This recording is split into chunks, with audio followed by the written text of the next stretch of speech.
박수 치면서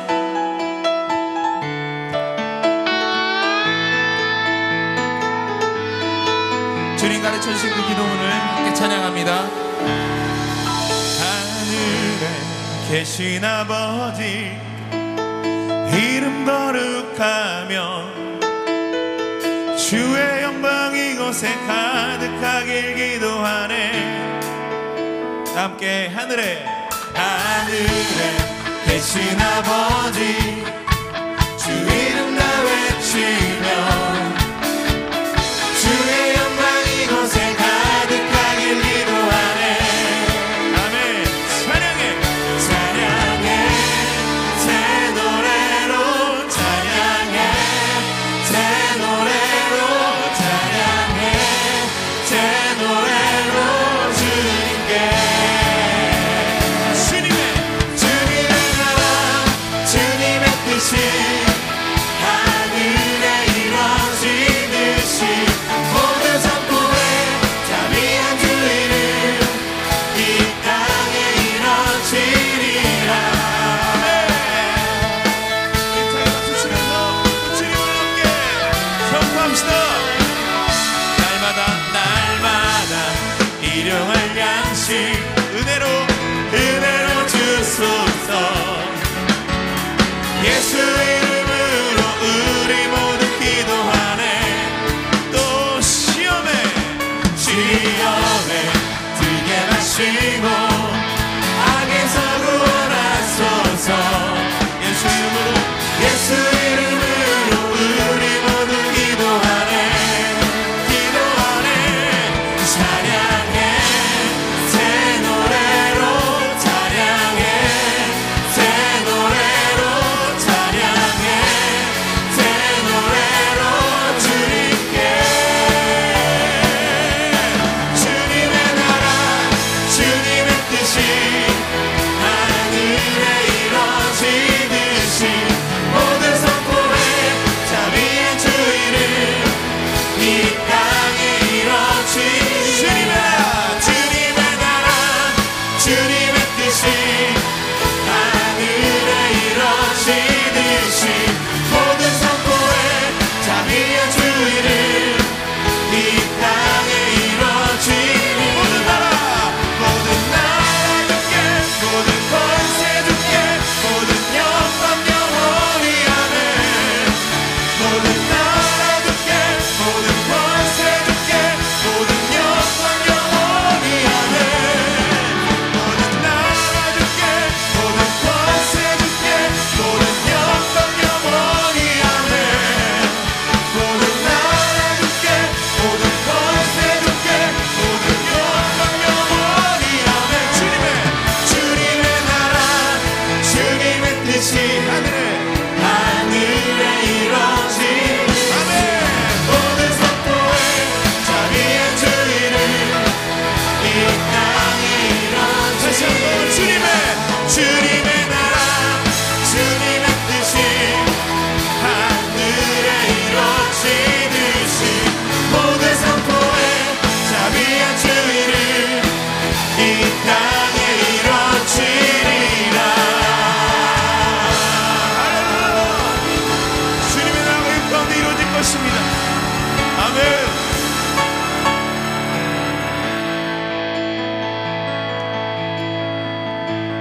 우리 주님의 이름은 크고 놀랍습니다. 여러분 믿으십니까? 우리 다 함께 그 이름을 함께 찬양합니다.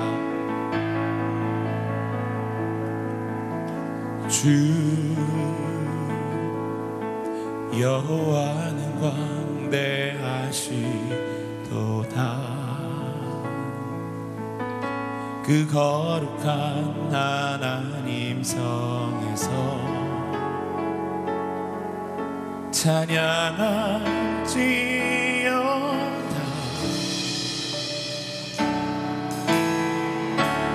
주 승리 우리에게 주셔서 주 승리 우리에게 주셨도다.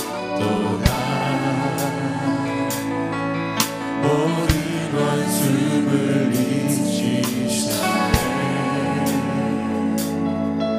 엎드려 절하세.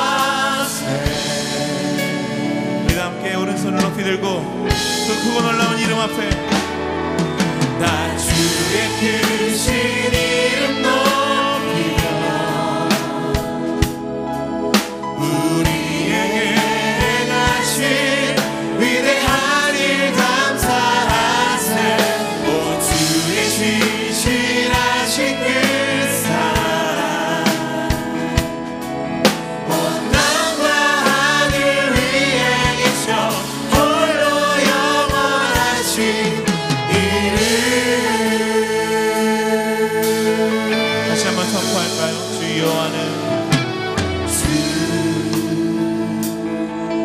여호와는 광대하시도다. 그 거룩한 하나님 성에서 찬양할지어다.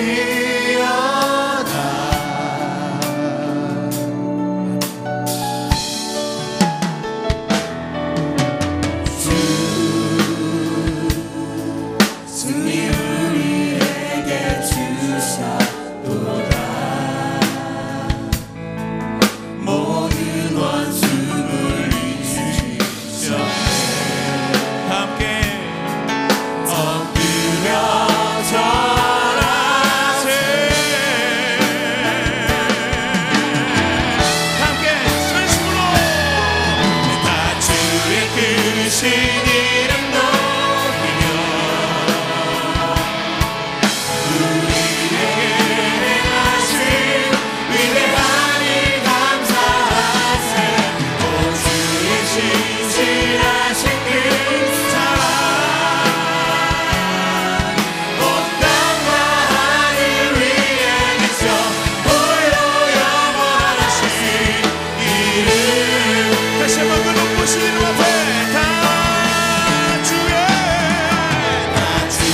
크신 이름 높이며 우리에게 행하신 위대한 일 감사하세. 오 주의 신실하신 그 사랑 온 땅과 하늘 위에 계셔 홀로 영원하신 우리 함께 두 손을 들고 그 보좌에 계신 어린 양 앞에 보좌에 앉으신 보좌에 앉으신 그 어린 양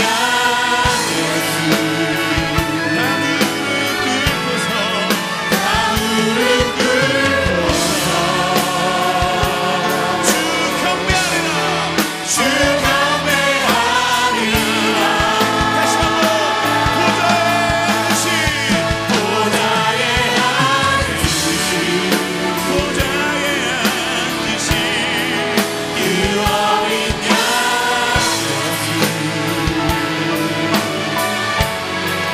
다 무릎 꿇고서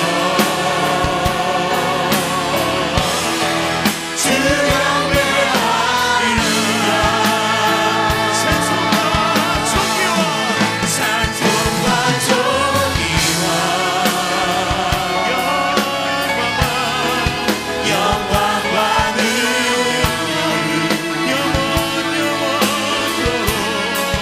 영원토록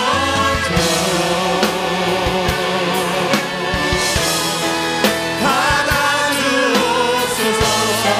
찬송과 존귀와 찬송과 존귀와 영광과 능력을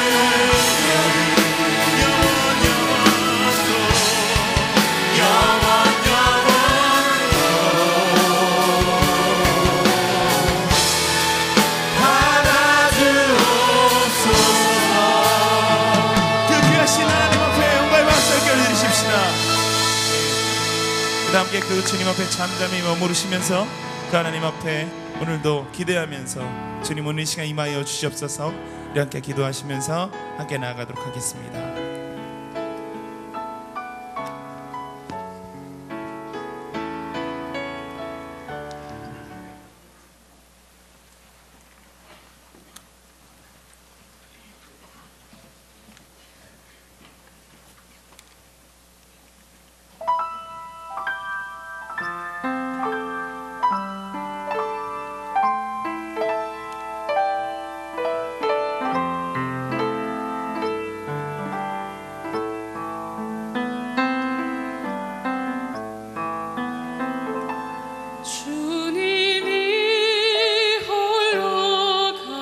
가신 그 길 나도 따라가오.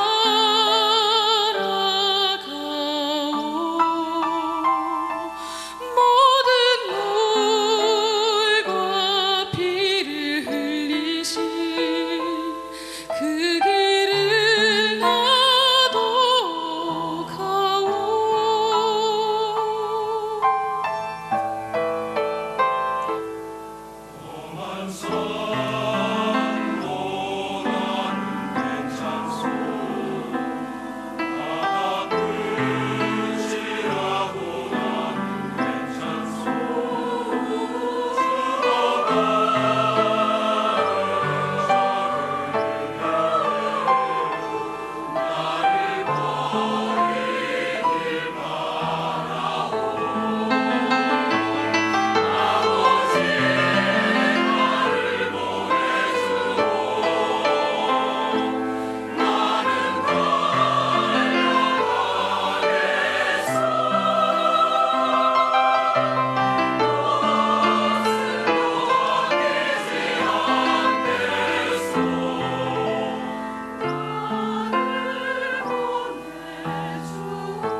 오늘의 말씀은 마가복음 12장 10절에서 11절 말씀입니다.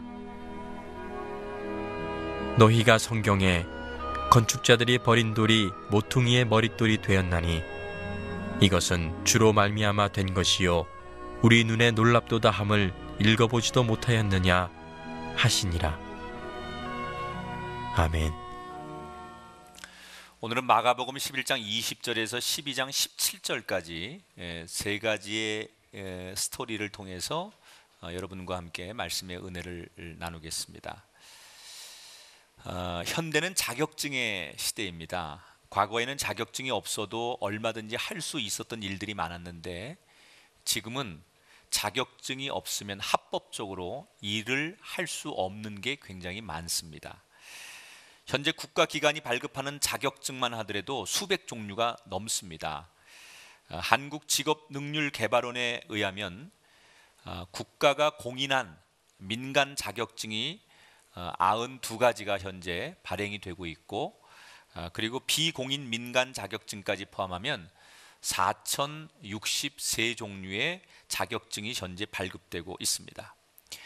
우리 사회가 이렇게 자격증이 많이 발급된다는 것은 두 가지의 이유가 있다고 생각합니다. 첫째는 우리 사회가 점점 전문화되고 그 분야의 고급 기술이 필요하기 때문에 이제 자격증이 필요하다라고 말할 수 있습니다.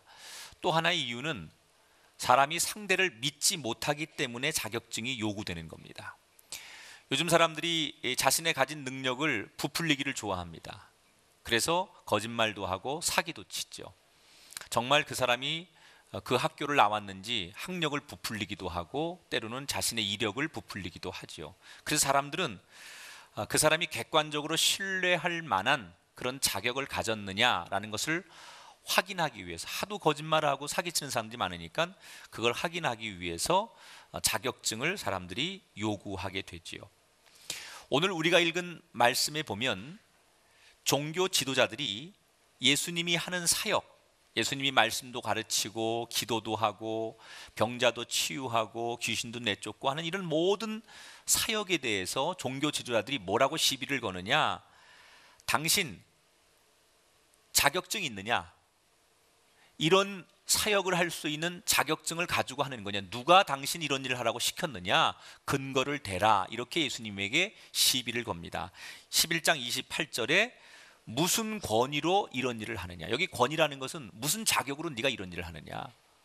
누가 너한테 이런 권위, 자격을 주었느냐? 이렇게 예수님을 한마디로 사이비, 무자격자로 몰아세우는 거죠. 너 무슨 근거로, 너 무슨 자격으로 네가 지금 말씀도 가르치고 네가 기도도 해주고 이런 거 하는 거야?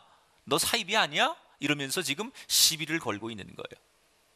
자, 예수님께서 이렇게 종교 지도자들이 엉뚱한 질문을 하는 내용을 어떻게 맞받아치십니까? 질문의 차원을 바꾸시죠. 11장 30절에 보니까 하늘로부터냐 사람으로부터냐 이렇게 예수님이 역으로 질문을 하세요. 너희들이 말하는 지금 나한테 묻는 자격증은 어떤 사람으로부터 자격을 위임받았느냐라는 말인데, 나는 하늘의 자격증을 가지고 있는 사람이다. 사람의 자격증이 아닌 하늘의 자격증이 따로 있다라는 뜻으로 예수님께서 질문에 대답을 하시죠. 저는 오늘 이 말씀을 가지고 하나님께서 어떤 사람에게 하늘의 자격증을 주실까? 우리 모두는 하나님의 사람입니다. 그렇다면 하나님께서 어떤 사람에게 하늘의 자격증을 허락해 주시는 걸까? 자, 지난주일 설교를 좀 요약하죠. 지난주일 설교 제가 무화과 나무를 저주하신 예수님의 이야기를 여러분에게 소개해 드렸어요. 몹시 시장하셨는데 예루살렘에 들어가는 길에 잎이 무성하게 나 있는 무화과 나무의 열매를 기대하시고 열매를 원하셨지만 열매가 없는 것을 보시고 예수님께서 무화과 나무를 저주하셨다고 그랬죠. 그 저주는 단순히 식물에게 화풀이 하는 것이 아니라 우리에게 주는 교훈이, 어느 때든지 주님이 우리에게 열매를 요구하시면 그때가 어느 때인지 우린 주님 앞에 항상 준비된 열매를 내어드리는 인생이 되어야 된다. 그런 교훈으로 하신 말씀이라고 그랬어요. 자, 그렇게 무화과 나무를 저주하셨어요. 그리고 며칠이 지나서 제자들이 다시 그 무화과 나무 앞을 지나가게 되었는데 깜짝 놀라는 거예요. 며칠 만에 그 며칠 전에 보았던 잎이 아주 풍성한 무화과 나무는 온데간데 없고 뿌리째 완전히 바짝 말라서 죽어있는 무화과 나무를 보게 되는 거예요. 예수님이 저주하셨다고 단 며칠 만에 이 무화과 나무가 바짝 말라 죽은 일을 보면서 제자들이 깜짝 놀라서 어쩔 줄을 몰라 하니까 예수님께서 제자들에게, 놀라는 제자들에게 하나님을 믿으라 11장 22절에 그렇게 말해요. 그러면서 이 무화과 나무의 이야기를 통해서 예수님이 제자들에게 기도에 대해서 다시 가르치시는 거예요. 근데 마가복음 9장에 보면 예수님께서 이미 제자들에게 한번 기도에 대해서 가르치신 적이 있어요. 뭐라고 가르치셨죠? 할 수 있거든이 무슨 말이냐? 믿는 자에게는 능치 못할 일이 없느니라. 한번 기도에 대해서 가르치셨거든요. 그런데 그때의 기도의 내용보다 훨씬 더 구체적인 내용을 다시 한번 예수님께서 오늘 가르치시는데, 오늘의 기도는 어떤 거냐? 기도가 뭐냐? 우리가 미래의 일들을 지금 현재 누리는 게 기도다, 이렇게 가르치셨어요. 성경을 볼까요? 11장 24절, 무엇이든지 기도하고 구하는 것은 받은 줄로 믿으라. 그리하면 너희에게 그대로 되리라. 우리가 기도할 때 여러분, 그 기도가 미래에 일어날 일들이라고 생각하지 말고, 우리가 그 미래를 향하여 기도하면 그 기도가 지금 이루어지는 것이, 그게 기도라는 거예요. 저는 여러분들이 이 기도의 특권을 누리는 성도들이 되기를 축원합니다. 그리스도인에게 가장 행복한 특권이 있다면 저는 기도하는 거라고 생각해요. 우리가 기도하면 우리의 불행을 막을 수 있습니다. 우리가 기도하면 연약함을 하나님이 도와주십니다. 우리가 기도하면 우리의 미련한 것을 지혜롭게 하십니다. 우리가 기도하면 억울함을 풀어주십니다. 기도하면 하나님께서 하늘의 문을 여시고 우리를 도와주신다는 거예요. 그게 기도라는 거예요. 이렇게 좋은 기도를 그리스도인이 누려야지요. 여러분, 날마다 여러분의 삶에 기도의 은혜와 기도의 간증과 기도의 열매가 있게 되기를 주의 이름으로 축원합니다. 그런데 이렇게 좋은 기도의 열매는 누가 소유하느냐? 다 기도한다고 기도의 열매가 있는 게 아니라 어떤 사람이 이런 기도의 은혜를 누리느냐? 연이어서 예수님께서 설명하시는 거예요. 자, 그 다음 성경 구절 읽어볼까요? 11장 25절입니다. 같이 읽어보겠습니다. 서서 기도할 때 아무에게나 혐의가 있거든 용서하라. 그리하여야 하늘에 계신 너희 아버지께서도 너희 허물을 사하여 주시리라. 자, 기도의 체험을 하려면 뭘 하라고요? 용서하라. 다소 여러분 이해가 안 될 수도 있어요. 지금 기도 얘기하는데 왜 갑자기 용서라는 얘기가 나오는 걸까? 기도 응답받는 거하고 용서하는 거하고 무슨 관계가 있길래 지금 기도에 대해서 가르치면서 그런 기도의 응답을 받으려면 용서하는 사람이 돼야 된다고 말씀하시는 걸까? 우리가 용서하지 않으면 하나님과 우리 사이의 관계가 막힙니다. 왜 하나님이 우리한테 용서라고 하는 것을 그렇게 강조하시는 걸까? 두 가지 이유가 있습니다. 첫째는 용서가 없는 기도는 재앙을 불러옵니다. 자, 우리가 하는 기도를 하나님께서 모두 다 응답해 주신다면 어떤 일이 일어날 것 같아요? 여러분, 지난 설날 연휴 기간에 이웃 간의 소음 때문에 잔인한 살인 사건이 벌어졌습니다. 이웃 사촌이라고 하는데 명절날 손님들이 좀 와서 조금 더 시끄럽게 했다고 해서 위 아랫 사람들이 모여가지고 서로 멱살 잡고 그 분풀이를 하다가 화가 풀리지 않으니까 흉기로 사람을 찔러서 두 사람이 죽었어요. 이게 우리 사회의 한 단면 아닙니까? 현재 우리가 사는 이 세상은요, 인내심이 바닥이 났어요. 사람들이 조금만 나한테 손해가 되고 조금만 불편하면 그것을 견뎌하지 못하는 사람들, 배려심도 없고 상대를 존중하지도 않는 세상, 너나 할 것 없이 다 그렇습니다. 이걸 뭐라고 해요? 이기적인 현대인들이라고 해요. 이기적인 사람들. 자기의 욕심, 자기의 생각만 옳다는 거죠. 요만큼도 남에게 내가 피해당하는 것을 용납하지 않는 사람들. 그래서 우리는 서로가 불편한 사람들이 너무 많아요. 여러분, 아무리 여러분들이 옳게 살고 여러분이 진실하게 살아도 여러분 주변이 다 천사만 있는 게 아니에요. 여러분을 시기하는 사람도 있고, 여러분을 미워하는 사람도 있고, 여러분을 원수처럼 생각하는 사람도 있어요.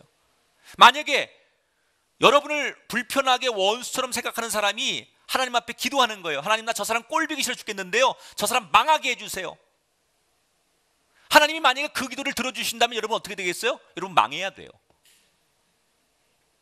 여러분, 누군가가 여러분 불편한 사람이 있는데, 저 사람 왜 저렇게 잘 되지? 나 배 아파. 하나님, 저 사람 가진 거 저거 나한테 주시면 안 돼요? 그리고 여러분이 넋두리스럽게 기도했는데 하나님이 그 기도를 들어주셨어요. 그럼 어떻게 되는 거예요? 그 사람 망하는 거 아니에요? 만약에 하나님께서 우리가 하는 저주의 기도를 다 들어주신다면 모든 사람들이 가지고 있는 행복이 한순간에 무너진다는 거예요. 그래서 우리는요, 하나님께서 우리 모두의 기도대로 응답해 주지 않는 것을 감사해야 돼요. 여러분의 기도도요, 여러분이 드리는 기도도요, 다 이기심의 기도예요. 우리 아들, 딸은 꼭 대학 가야 됩니다. 성적이 안 되는데? 이번에 우리 아들놈 꼭 진급해야 됩니다. 우리 남편 꼭 진급해야 됩니다. 능력이 안 되는데? 그게 무슨 기도예요? 이기심의 기도죠. 능력도 안 되고 상황도 안 되는데 하나님 앞에 요구하는 거예요. 기도하는 거예요. 근데 하나님이 그 기도를 다 들어주신다면 어떻게 돼요?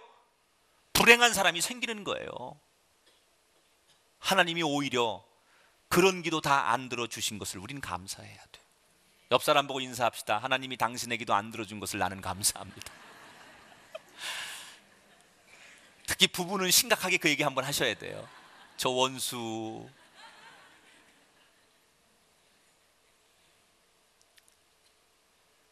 여러분의 경쟁자들이 기도한 대로 응답하지 않았기 때문에 지금 여러분들이 승진도 하고 여러분이 성공도 하는 거예요. 여러분들의 원수들의 기도대로 응답하시지 않았기 때문에 지금 여러분들이 멀쩡하게 이렇게 살아있는 거예요. 자, 우리가 서로를 용서하지 않고 사랑하지 않는 이상 하나님은 절대로 우리의 이기적이고 탐욕적인 기도를 그래서 들어줄 수 없다는 거예요. 하나님 왜 내 기도 안 들어주세요? 그 기도 속에 이기심이 들어있는 거예요. 욕심이 있는 거예요.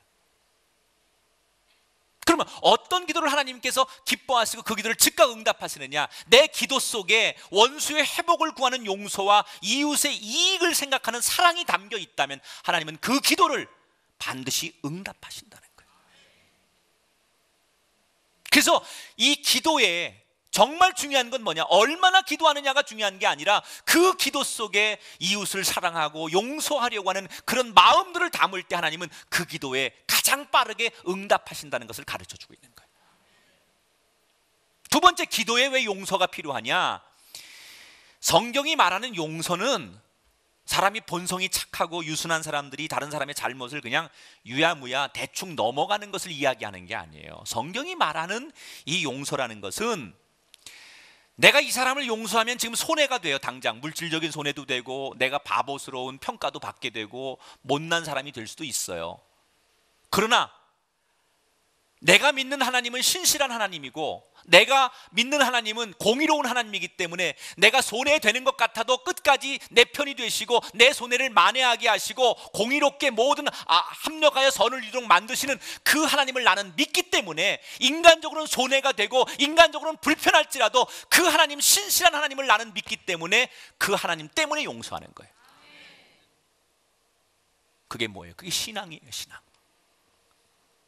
그러니까 내 신앙을 증명하는 방법이 뭐냐? 용서하는 거라는 거예요. 내가 정말 하나님의 보호와 하나님의 사랑을 믿는다면 어떻게든지 하나님이 살아계시고 이 모든 걸 아시는 분이라면 당장 내가 어떤 어려움이 있고 손해가 되더라도 이웃을 포용할 수 있는 것, 내 신앙의 상태를 보여주는 가장 중요한 기준이 내가 용서하는 거라는 거예요. 여러분이 세상에 나가서 나는 그리스도인입니다 라고 말할 때 십자가 목걸이 달았기 때문에 그리스도인이고 누가 여러분을 집사님, 권사님, 장로님이라고 부르기 때문에 그리스도인이고 여러분이 무슨 물고기 마크, 성경책 들고 다니고 그래서 그리스도인이라는 것을 증명하는 게 아니라 내가 세상 사람들 앞에 그리스도인임을 증명하는 가장 좋은 방법은 용서하는 거예요. 저 사람은 뭐가 달라? 하나님의 이름으로 나를 용서해? 진짜 그리스도인이구나. 이걸 증명하는 거라는 거죠. 이게 바로 하늘의 자격증이라는 거예요. 오늘 예배를 드리면서 여러분, 한 해가 새롭게 시작됐는데도 여전히 여러분 마음속에 용서되지 않는 사람들이 있지요. 아무리 이런 말씀 들어도 내 감정으로, 내 이성으로 도무지 용서가 되지 않는 사람들이 분명히 있어요. 그래서 우리는 기도하는 거예요. 하나님, 내 이성으로는 용서가 안 돼요. 내 가슴으로는 용서가 안 돼요. 내가 아무리 몸부림쳐도 용서가 안 되는 걸 어떻게 해요? 그래서 우리가 기도하는 거예요. 하나님, 나를 도와주세요. 용서하고 싶은데 안 돼요. 용서해주고 싶은데 내 가슴이 동의하지 않아요. 하나님, 미련하고 완악한 나를 붙들어 주셔서 성령의 이름으로 용서하게 하시고 주님의 이름으로 용서하게 하옵소서. 그래서 우리는 기도하는 거예요. 그래서 묵상하는 거예요. 그래서 하나님의 이름을 부르는 거예요. 오늘 예배하는 도중에 이 말씀 듣는 가운데 여러분 계속 용서하고 싶은 사람이 있다면 마음으로 간구하십시오. 주님의 이름으로 용서하길 원합니다. 그때 여러분의 마음속에 여러분의 이성으로는 감정으로는 용서가 안 돼도 성령께서 주시는 힘으로 그 사람을 용서하고 포용하는 은혜가 임하게 될 줄 믿습니다. 자신에게 자격증을 요구하는 종교 지도자들에게 예수님이 한 이야기 하나를 들려주세요. 소위 양심 없는 농부들의 이야기. 한 토지 소유자가 있었어요. 예수님이 들려주시는 거예요. 지금 종교 지도자들에게. 어느 마을에 큰 땅을 가진 사람이 있었어요. 그 땅을 잘 개간해가지고 포도 농사를 지을 수 있도록 울타리도 치고, 그리고 포도 농사를 지으면 그걸 즙을 짜서 만들 수 있는 기계도 설치해 놓고, 그리고 사람들이 오나 안 오나 망 볼 수 있는 망대도 만들어 놓고 완벽한 포도밭을 만들어 놓고, 이 주인이 그 동네 농부들에게 이 포도밭을 임대했어요. 그리고 자기는 먼 나라로 떠났어요. 그리고 세월이 지나서 포도가 열매를 맺을 때쯤 이 주인이 자기 종을 보내서 농부들에게 그동안 열매 맺은 것 중에 이 땅을 가지고 열매를 맺고 농사를 지었으니까 나한테 얼마의 임대료를 달라라고 주인이 요구를 했대요. 그런데 이 농부들이 그 주인이 보낸 원래 토지 소유주의 그 심부름을 하러 온 종들을 때려가지고 그냥 보냈어요. 그래서 주인이 다시 연이어 다른 종을 보냈는데 이 농부들이 이번에는 그 종을 아예 죽여서 생매장을 해버렸어요. 주인이 내가 종들을 보내니까 내 마음이 잘 전달이 안 되나? 이렇게 생각하고 하나밖에 없는 자기의 외아들을 그 농부들에게 보냈어요. 내 아들이라면 나처럼 대우하겠지, 함부로 하지 않겠지, 내 마음을 잘 알겠지. 그래서 하나밖에 없는 아들을 농부들에게 보냈어요. 그런데 이 농부들이 무슨 생각을 하느냐, 그 주인의 아들이 오니까 그 주인의 유일한 상속자가 이 아들인데 이 아들 녀석만 없다면 이게 다 우리 것이 될 수 있다고 생각한 끝에 그 주인이 보낸 외아들을 죽여버립니다.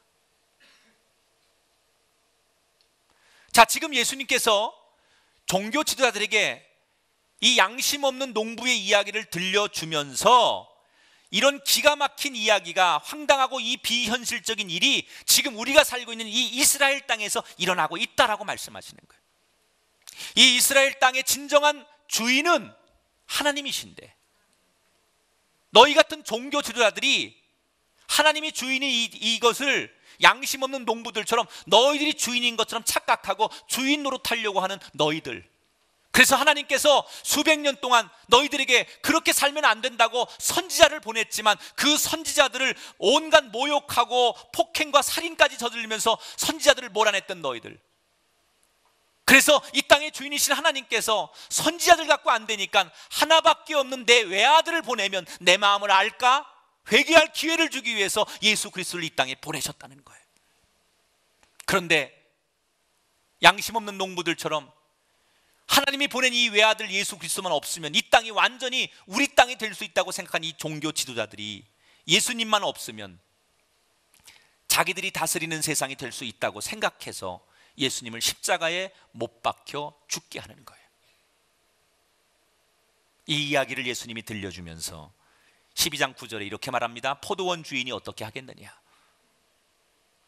와서 나중에는 그런 양심 없는 그 농부들을 어떻게 해요? 진멸하겠다 그래요. 진멸, 멸망시키겠다. 양심을 잃어버리고 사는 그 농부들, 기본적으로 지켜야 될 양심을 잃어버리고 사는 사람들, 결국 하다 안 되면 하나님께서 마지막에 심판하신다는 얘기예요.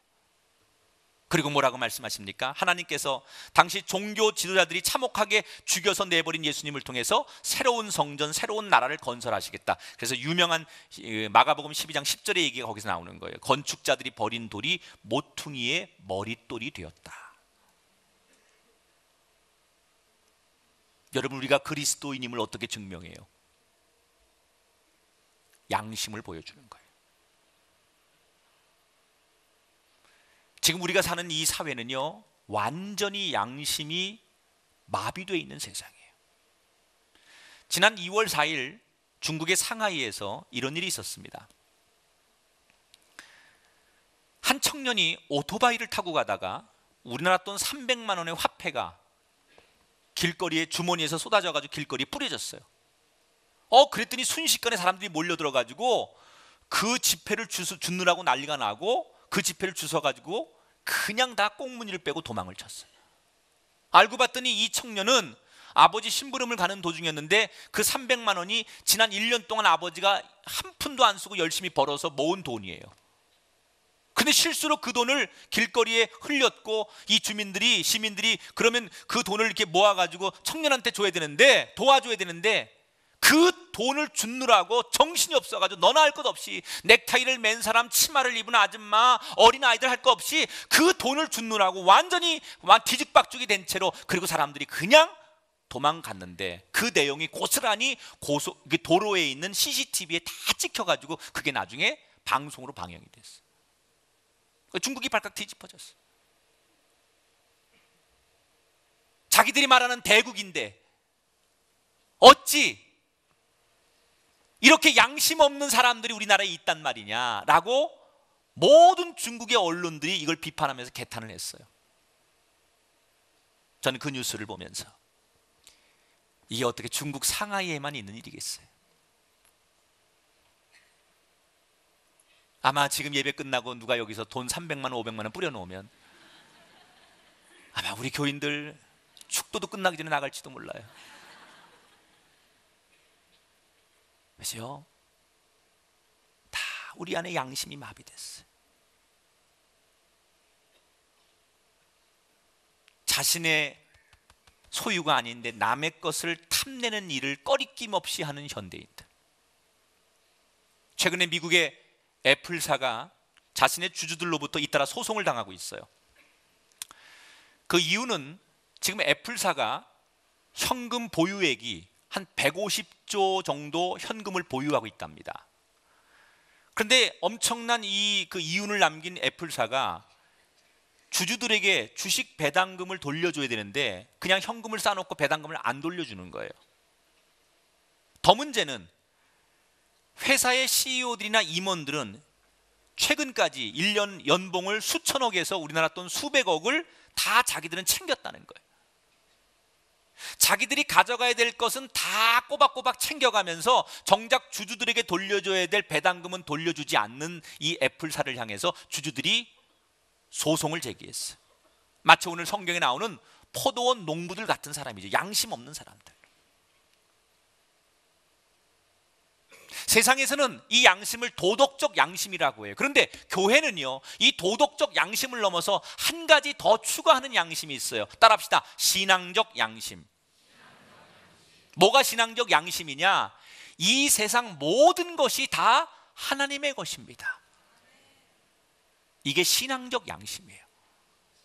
여러분, 하나님이 여러분에게 생명과 건강과 일터와 지위와 권력과 모든 걸 주셨어요.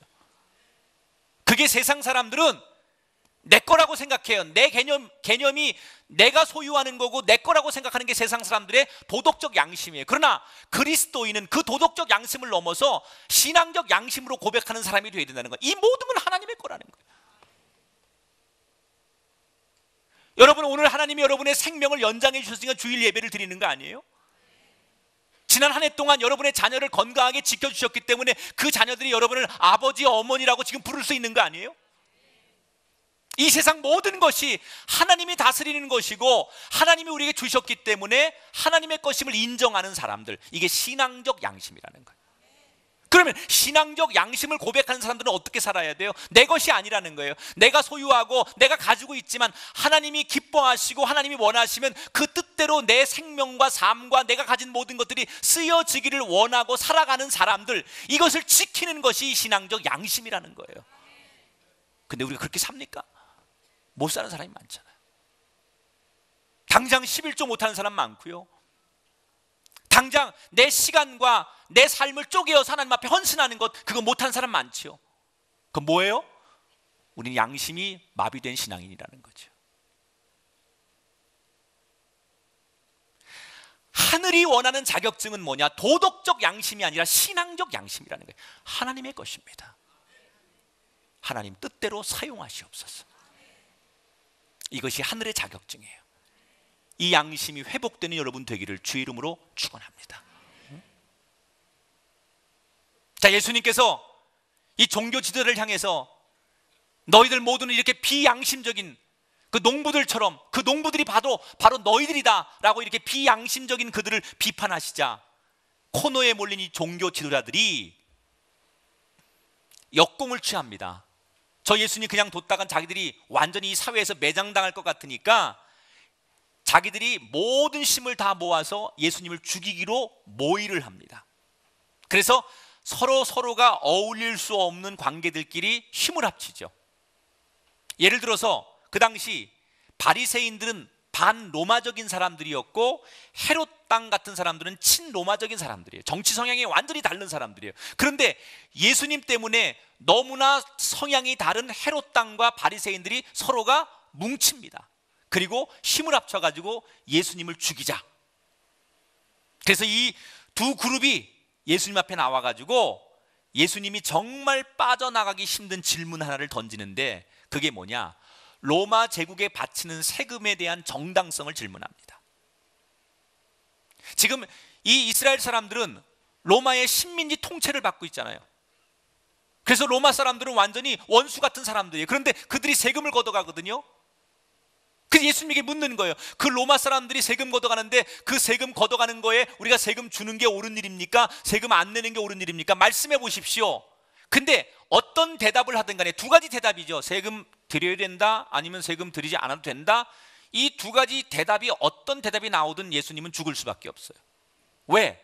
만약에 예수님께서 로마 황제에게 세금을 바치라고 말씀하시면 예수님을 친로마적인 매국노로 몰아서 죽이면 되고, 로마 황제에게 세금을 내지 말라고 말씀하면 반로마적인 반역죄로 몰아서 예수님을 죽이면 되는 거예요. 이미 이들이 던진 질문은 어떠한 답이 나오든 간에 예수님은 죽을 수밖에 없는 상황이에요. 예수님은 굉장히 심각한 타격을 입을 수밖에 없죠. 자, 그런데 정말 지혜로우시고 능력 있는 예수님은 이 질문을 어떻게 잘 마무리하시느냐. 질문을 받자마자 그들에게 너희들이 쓰는 동전 하나를 가져와 봐라 이렇게 물어요. 그들이 그 당시에 쓰던 동전은 데나리온이죠. 요만한 동전인데 이 데나리온을 가져오니까 그 데나리온 동전의 그림이 누구의 것이냐. 그 데나리온 동전에 보면은요 로마 황제의 얼굴이 그려져 있어요. 그리고 거기에 뭐라고 써 있느냐? 로마 황제는 신의 아들입니다. 이렇게 써 있어요. 그 동전이 누구 거냐? 누가 거기 써 있느냐? 그랬더니 로마 황제가 여기 있습니다. 이렇게 말했더니 예수님 뭐라고 대답해요? 그들에게 로마 황제에게 드려야 할 것은 로마 황제에게 드리고 하나님께 드려야 할 것은 하나님께 바치면 된다라고 말해요. 그러니까 사람들이 더 이상 아무 말도 못했대요. 자, 여러분 알쏭달쏭하죠? 이게 세금을 바치란 얘기입니까? 바치지 말란 얘기입니까? 여러분 어떻게 해석하면 좋을까요? 지금 예수님을 공경에 빠뜨리기 위해서 세금을 바쳐야 됩니까? 바치지 않아야 됩니까? 라고 질문하는 그 질문에 대해서 즉답을 피하고 본질적인 대답을 하시는 거예요. 이 세금 질문을 통해서 그 질문을 하는 종교 지도자들이 얼마나 위선적인 건가를 지적하시는 거예요. 자, 12장 15절에 예수님이 뭐라고 말해요? 예수께서 그들의 외식함을 아셨다 그랬어요. 자, 이게 무슨 얘기냐?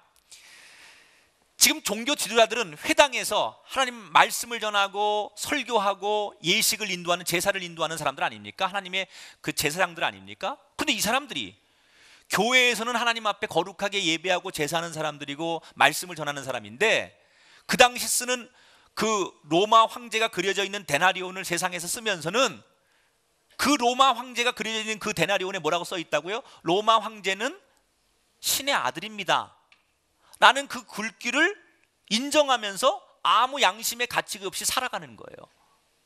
다시 말하면 그 당시 종교 지도자들은 이분법적인 생각을 가진 거예요. 교회 안에서는 하나님이 신이고 교회 밖에 나가면 로마 황제가 신이라는 것을 암묵적으로 인정하면서 사는 거예요. 예수님은 그들의 가식적이고 이중적인 그들의 삶에 대해서 지적하시는 거예요. 어디가 다 하나님의 것이고 하나님이 교회 안에만 머무시는 분이 아니라 성전 밖에도 다 하나님의 나라예요. 하나님이 세상을 이처럼 사랑하사 그러셨지 교회를 이처럼 사랑하사라고 얘기하지 않았어요. 그런데 지금 이 종교 지도자들의 문제는 뭐예요? 하나님 앞에 오면 하나님을 신이라고 부르면서도 또 세상 앞에 가면 세상의 신을 인정하는 그런 이중적인 삶, 양다리를 거치고 사는 그런 이분법적인 삶을 사는 그들의 외식을 지금 예수님은 지적하시는 거예요.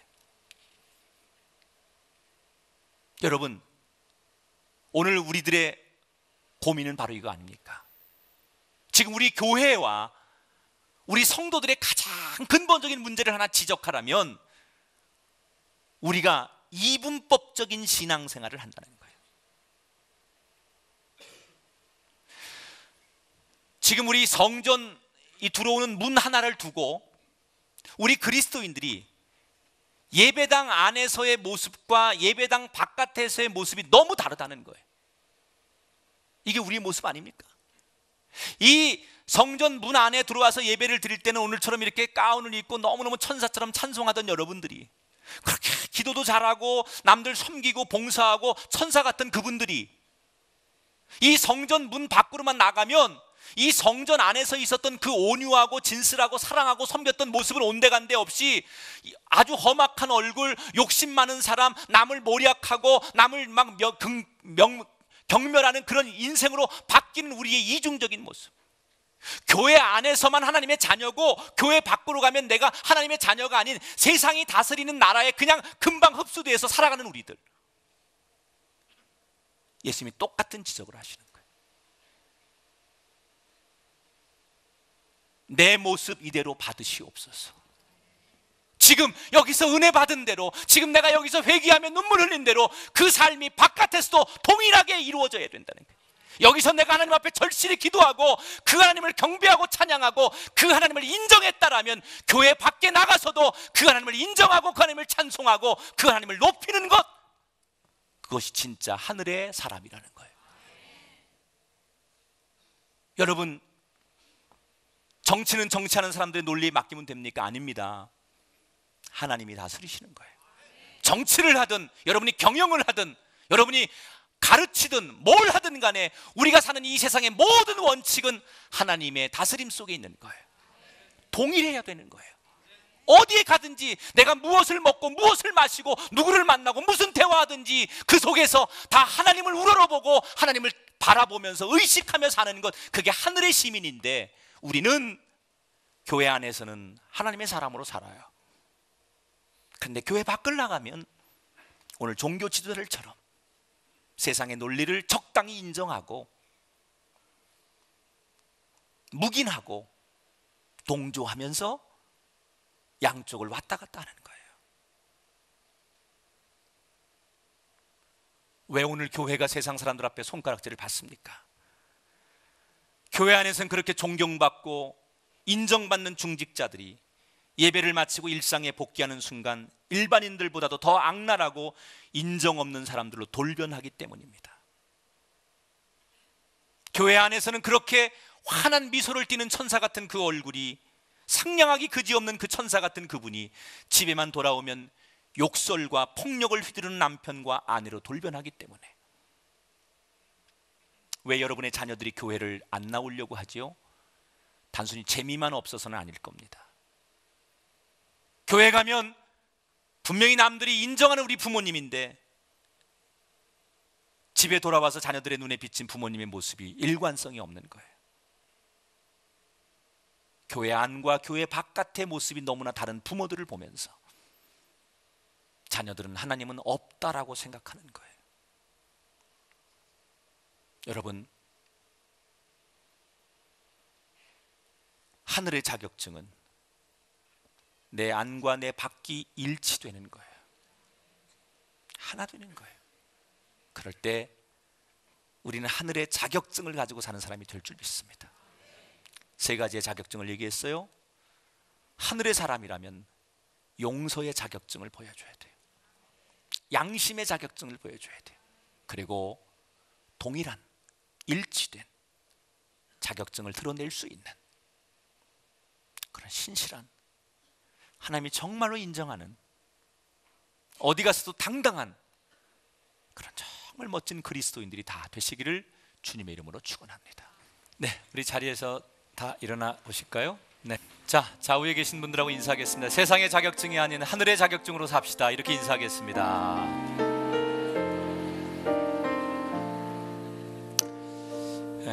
그리스도인이라는 것은 우리가 예수 안에 속한 사람들, in Christ, 내가 주님 안에 속한 사람들, 그러니까 하나님 안에 속한 사람이니까 하늘의 자격증이 분명히 있어야 돼요. 세상하고는 우리가 다른 것 하나가 있어야 되는데 하나님이 인정하는 자격증, 그거 꼭 여러분 우리가 소유하고 당당하게 정말 진실되게 보여줄 수 있는 그런 삶의 주인공들이 되시기를 바랍니다. 파송의 찬양 부르고 예배를 마치도록 하겠습니다.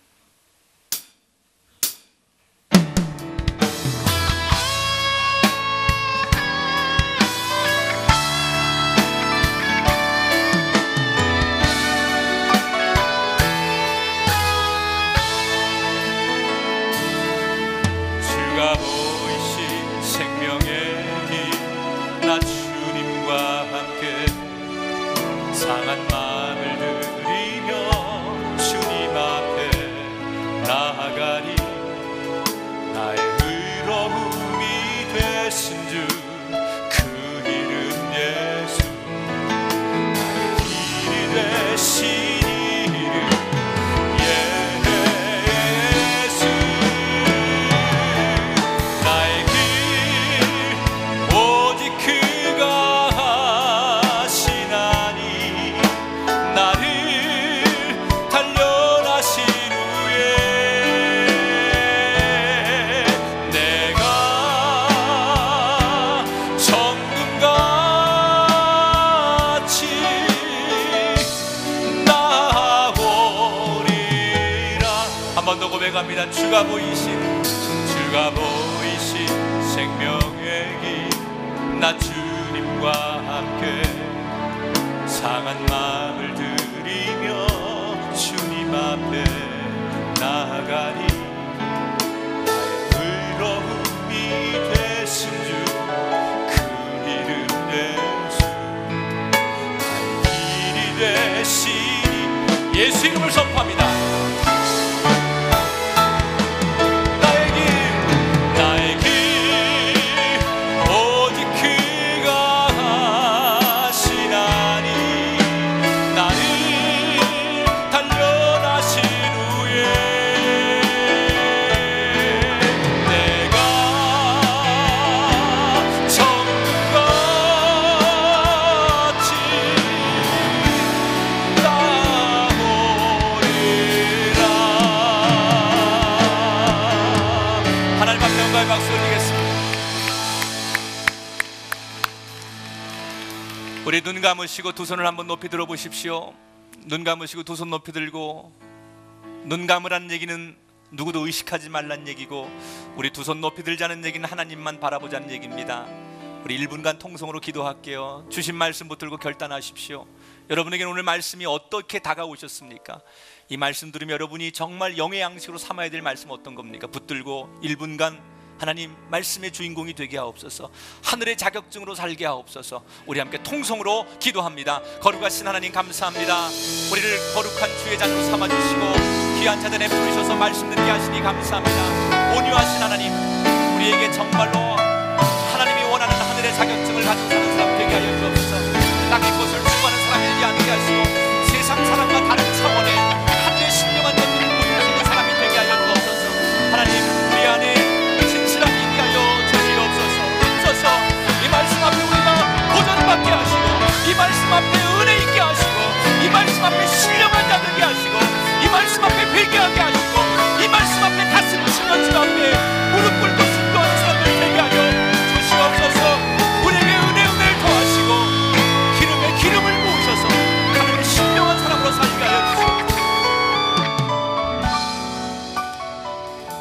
손을 가슴에 모으겠습니다. 이제는 우리 주 예수 그리스도의 은혜와 하나님 아버지의 극진하신 사랑하심과 성령님의 감화 감동 역사하심이 오늘도 세상의 이야기가 아닌 오직 하늘에서 들려오는 하나님의 말씀으로 힘없고자 이 귀한 말씀을 붙들고 살아가려고 다시 다짐하는 성도들 위해 빈손으로 오지 않고 하나님 앞에 내 것이 아닌 신앙적 양심을 지키기 위한 11조 예물, 감사헌금, 주일헌금을 드리며 주의 나라의 확장을 위해 헌신하는 성도들, 가정과 삶에 그리고 교회 위에 영원히 함께 하시기를 간절히 축원하옵나이다. 아멘.